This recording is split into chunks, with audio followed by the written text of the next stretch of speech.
up, it's Cinema Shogun here, and let me see, how can I explain this in the most simple way possible? As you all know, earlier today I reported to you all that there was a little incident over the Black Sea between Russian fighter jets and an unmanned U.S. drone. The U.S. drone winded up going down. Now, the headlines said that this was a crash or a collision, but we later found out that this was allegedly done purposely, that these fighter jets were in ways taunting America. I mean, that's the only way I could think of it, to describe it, because they were flying over the drone, dumping fuel onto the drone, and then eventually bumped the drone to the point that it started losing control and it crashed into the sea. That's what is being reported over here in America. Now, the story to me sounds kind of weird because I'm just sitting here like, okay, for one, at first, we tried to downplay this situation by calling this a collision or a crash, which that's not what this is at all, at least if we're to believe the story that is being told by the Pentagon and the U.S. military. But in my mind, I'm thinking, if these Russian jets really wanted to take down this drone, then couldn't they have just shot it down? Right? They could have shot it down, but they didn't. Now, one can argue maybe they wanted to take it out in a different way so it doesn't look as aggressive. They could play it off like it's a mistake, and I understand that, okay. But you see, Russia is now speaking out, and they're denying that this happened. They're saying, oh, no. We did not take down this drone. And now they're accusing the U.S. of formulating this story. Don't get me wrong, the drone did go down. This incident happened. We don't know how the incident took place. We have the U.S. saying one story and Russia saying another story. So we know that this incident happened. But Russia is claiming that the U.S. is misrepresenting, let's just say that, what actually happened in the Black Sea or over the Black Sea. They're accusing the U.S. of misrepresenting it in order to provoke a wider scale conflict with Russia and in order to drum up support for a wider scale military conflict with Russia. I want you all to listen to what the Russian ambassador had to say for just a moment, and then I'll be back with more thoughts. There are some problems regarding international waters. You said that, for example, we consider Crimea as a part of the Russian Federation. United States does not recognize this status. And of course it's a contradiction, but does it mean that it's necessary to provoke Russian Navy or Russian Air Force on this issue? We have to be very cautious regarding our actions, taking into account what is going on in eastern part of Europe. So you see that we prefer to not to create a situation where we can face unintended clashes or unintended incidents between the Russian Federation and the United States. While this aerial unmanned vehicle, this drone can carry 1,700 kilos of explosives. This drone can carry a few bombs. You see that what will be reaction of United States if you see such Russian drone very close, for example, to San Francisco or New York? What will be reaction of United States? For me it's clear, for you as well.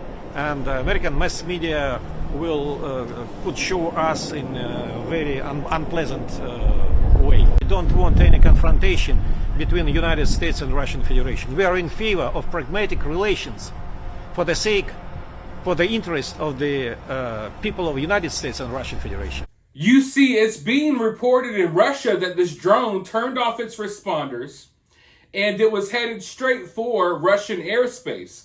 So they scrambled these jets, and when they scrambled these jets and the jets started following the drone eventually started flying erratically, I guess, to try to evade the Russian fighter jets, and then it crashed. But they're basically saying that the U.S. is misrepresenting this situation all the way, and this is where I'm stuck in between a rock and a hard place, and I think a lot of people will be stuck there because, don't get me wrong, I don't trust Russia at all. And when it's all said and done, I'm definitely going to bat with the home team. You know, I'm definitely on the home team side, but I kind of know that our home team is a little shady, and I'm not going to sit here and act like we aren't doing things to provoke this, because, I mean, if you knew the full extent of what is going on in Ukraine and how much we're supporting Ukraine, I find it extremely, I think we're extremely lucky that things haven't gotten worse already. Because if another country was doing to us what we are doing to Russia, there would be a huge problem. There would be a huge problem. So the U.S. has responded to this, and they're saying, hey, we're going to release video. The Pentagon says that eventually, now when will this happen? Will we wake up tomorrow and they release a video? Or will this be something that they declassify 10 years from now when no one cares about it anymore? I don't know. But they're saying, oh, we're going to release a video. And in that video, I guess we'll see what actually went down. As of right now, I find it odd that a fighter jet would bump into a drone to take it down, risking their jet and risking their lives when they could just shoot this thing down. But like I said, I understand that would be viewed as a different level of aggression. But right now we have both sides pointing the fingers. And like I said, it doesn't matter. Let me rephrase that. I want full transparency. I want the truth. I think we all do. I think we all deserve that. But we're probably never going to get it. And at the end of the day, we have both sides pointing fingers. But regardless of who's telling the truth, we're heading right down the same path. We're heading right down the same path. But in all honesty, and it sucks to have to say this, but in all honesty, you know, when I look at this situation, it looks to me more like, how could I put this? It does not look to me as if Russia wants problems with the U.S. But it looks like the U.S. wants problems with Russia. I would say it looks more so like the U.S. is pushing for the U.S. is pushing for war with Russia more than Russia is pushing for war with the U.S. Make no mistake about it. Hands down, it's not even close. Russia and Ukraine situation, it's very complicated. And I know it's easy to look at it and you sympathize with the people of Ukraine, and I do too. Because at the end of the day, there's a lot of innocent people wrapped up in all of this. But it's a complex situation. And it's not something that happened overnight. And the U.S. knew that we would eventually get here. As they keep accepting more countries into NATO, as they're in talks with Ukraine and other countries for joining NATO, and Russia is slowly but surely surrounded with NATO countries on all of its borders, this was inevitably going to end with a large-scale military conflict. That's the reality of it. And while we could point fingers at Russia and blame Russia, because at the end of the day, yeah, Russia's the one invading Ukraine, like I said, it's an extremely complicated situation. And it's kind of hypocritical to point the fingers at Russia when in reality our country would do the exact same thing they're doing right now. And we know that because the Cuban Missile Crisis and things that have happened in history. So don't think that just because you know on the surface maybe what's going on in Ukraine a little bit, that you know the full scale of things, because I don't even. But I know that it runs deep, and it's an extremely complicated situation. And the point that I was trying to make before going on that little spew there was that when I look at it, when I take a step back and I look at everything that's going on, it doesn't look to me like Russia wants war with America. Yeah, Russia wants to win this war in Ukraine, but it doesn't look to me like Russia wants war with America. However, it looks to me like America wants war with Russia. And we're pushing closer and closer to that. And I feel like we're already at war with Russia. It's just not blown over yet to where we have boots on the ground per se.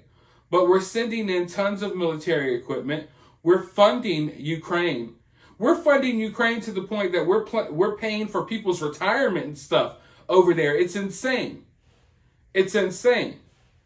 So in many ways, we're already fighting this war, but I think we're getting closer to it getting even worse. But all in all, what really happened over the Black Sea this morning, maybe we'll never know. It's up to you to decide what you believe. We have one country saying one thing and the other country saying the other. And I'm ready to see the video evidence of what actually happened. And, that's another scary thing to talk about because, it could happen now, but within the next few years, we're not going to be able to tell anymore what's real and what's fake on these videos. You know what I mean? So we're headed for some interesting times. But let me know your thoughts about this down in the comments below. While you're down there, hit the thumbs up button, hit the subscribe button, ring that notification bell, and I'll talk to you all in the next video.